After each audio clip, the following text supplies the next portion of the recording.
Ladies and gentlemen, we got him.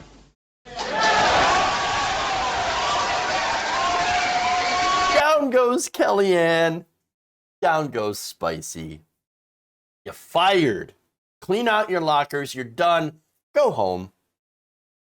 I am, of course, now referring to the Biden administration removing 18 appointees named to the U.S. Military Academy boards by former President Donald Trump. So now, look, Spicer and Kellyanne Conway, again, worked in the Trump administration. And then at the 11th hour, Trump appointed them to these boards. So now Biden took a look at that and said, no, we're not gonna deal with them. We're gonna get rid of them. We're gonna drain the swamp. We're gonna clean some house.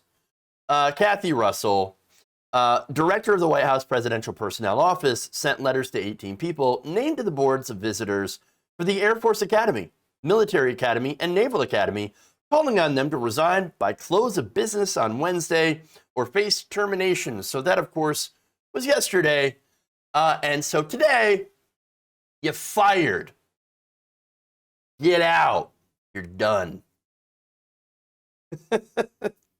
So now, among those Biden ousted included White House counselor Kellyanne Conway, at the Air Force Academy, Press Secretary Sean Spicer, Naval Academy, National Security Advisor H.R. McMaster, Military Academy, and Office of Management and Budget Director Russell Vought, the Naval Academy. So now I'm going to go to a video here. This is White House Press Secretary Jen Psaki, who explained why. I will let others evaluate whether they think Kellyanne Conway and Sean Spicer and others were qualified or not political to serve on these boards. But the president's qualification requirements are not your party registration. They are whether you're qualified to serve and whether you're aligned with the values of this administration. Okay. So I'll let the others evaluate whether they think Kellyanne and Conway and Sean Spicer are qualified. So, look, I'm a fan of subtle digs, and that's a good one. Whether or not they're qualified, I can't make that determination. I'll just leave it to other people. And of course, a lot of other people are like, Kellyanne Conway isn't qualified to, like, be a dog catcher, much less anything else. So now, that's good shit. In light of this firing, let me just go through some of the things that Sean Spicer is known for, and Kellyanne Conway. It's a little bit of a refresher because, look, a lot of people have blocked out some of the stuff that's happened in the Trump years, especially early on when Sean Spicer was White House Communications Director. And so there's so much to go back and kind of refresh ourselves with. And we'll start out with, of course, some of his most famous moments, like Sean Spicer hiding in the bushes to avoid reporters. That's fun. He also had this weird feud with Dippin' Dots, you know, the ice cream. And, of course, the famous quote about Trump's inauguration, saying, "The largest audience to ever witness an inauguration, period, both in person and around the globe." Not true. It was not true at all. Demonstrably untrue, as people, of course, showed him photos and were like, actually, no, Obama had more. If you just do a comparison of the photos, you'll see, obviously, there are more people that were watching Obama's inauguration than Donald Trump's. And then, of course, we go to Kellyanne Conway, who is, of course, the master of alternative facts. That's where we get that. And that's when she's now, of course, reminding us of the horror of the Bowling Green massacre.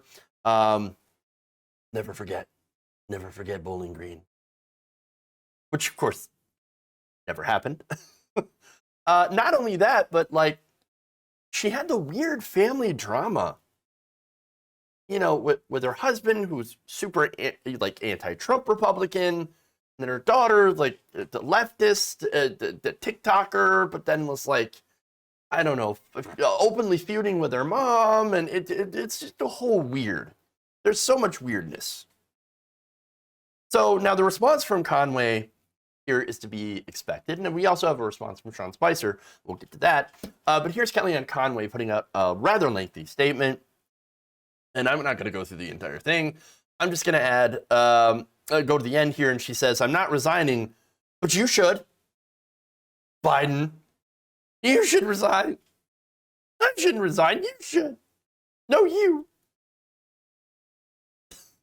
And then she, of course, added that this was an effort to distract from the chaotic U.S. withdrawal from Afghanistan, a rising COVID-19 cases, and a disappointing jobs report in August. Oh, no.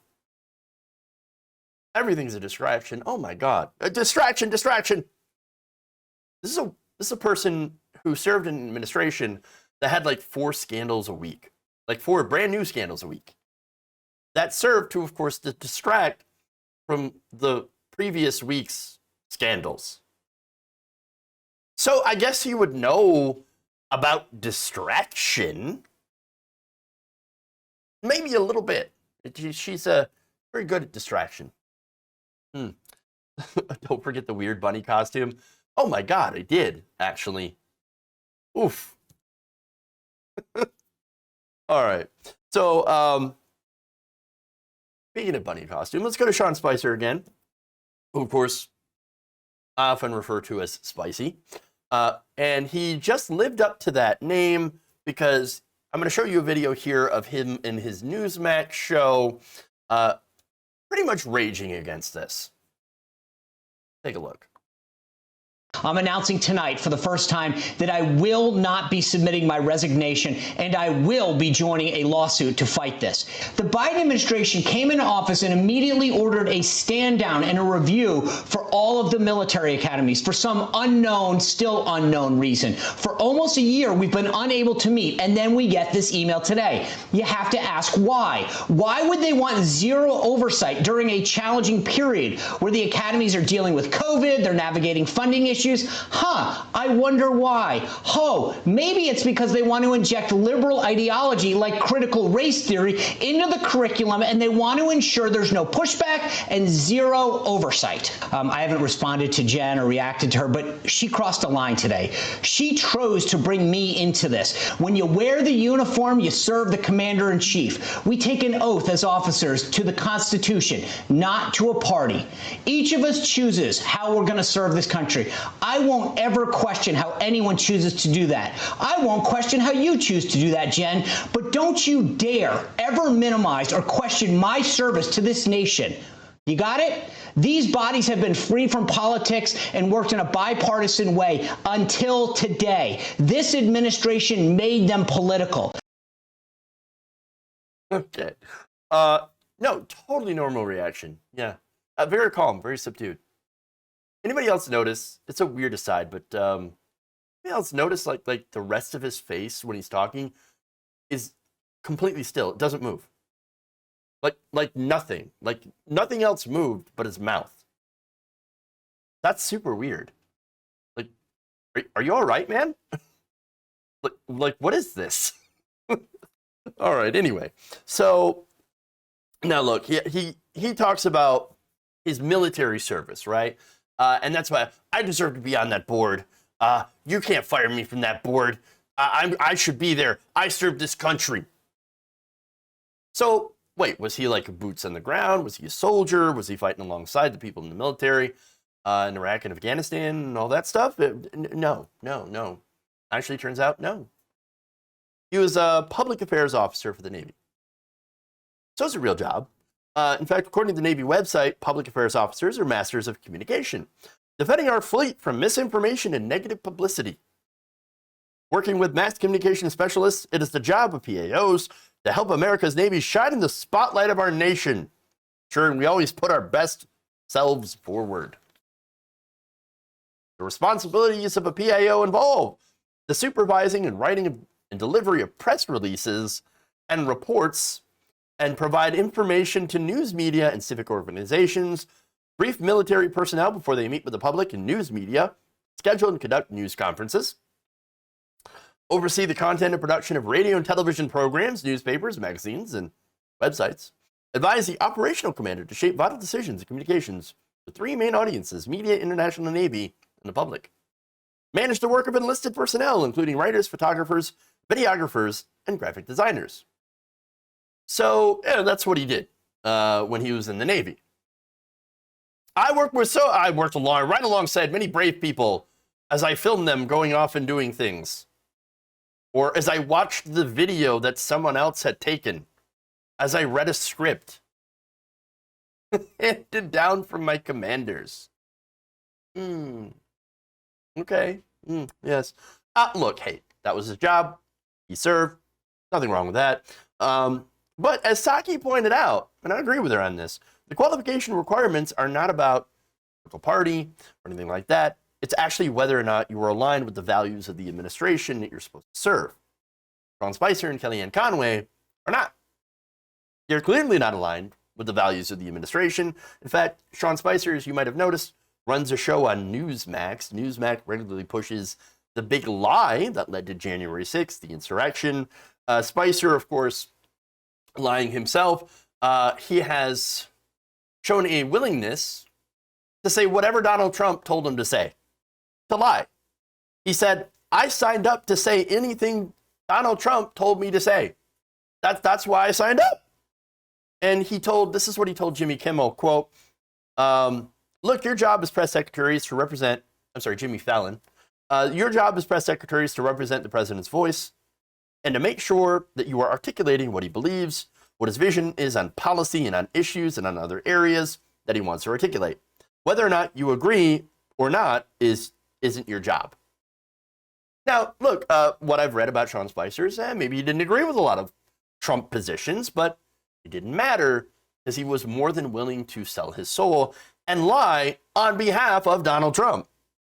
And so, look, there's a difference between articulating the president's vision on policy and just flat out lying about ridiculous things you don't even need to lie about.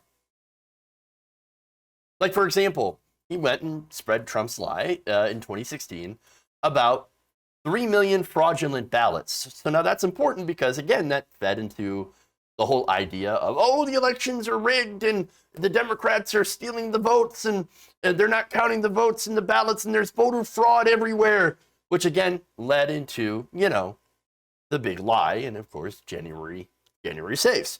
And so, no evidence of that, no evidence of voter fraud, mass voter fraud in both 2016 and in 2020. And so what it is, Sean, is that the lying disqualifies you. The lying. You have shown that you have zero core principles, core values, and are nothing but a weak yes man for whoever orders you, whoever you work for. It's pathetic, sad. Now, the same, of course, goes for Kellyanne Conway. Kellyanne Conway definitely not qualified and was even more willing than Sean Spicer to say outrageous things, lies on behalf of Trump in order to get and retain power. So no, good riddance to bad rubbish, to trash.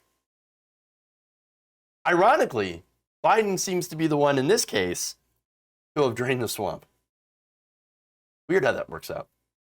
If you enjoyed this video, please give us a like and share with your friends. You can subscribe and help out the channel by becoming a patron. It's patreon.com/Jeff Waldorf, or you can become a channel member as well by hitting the join button below.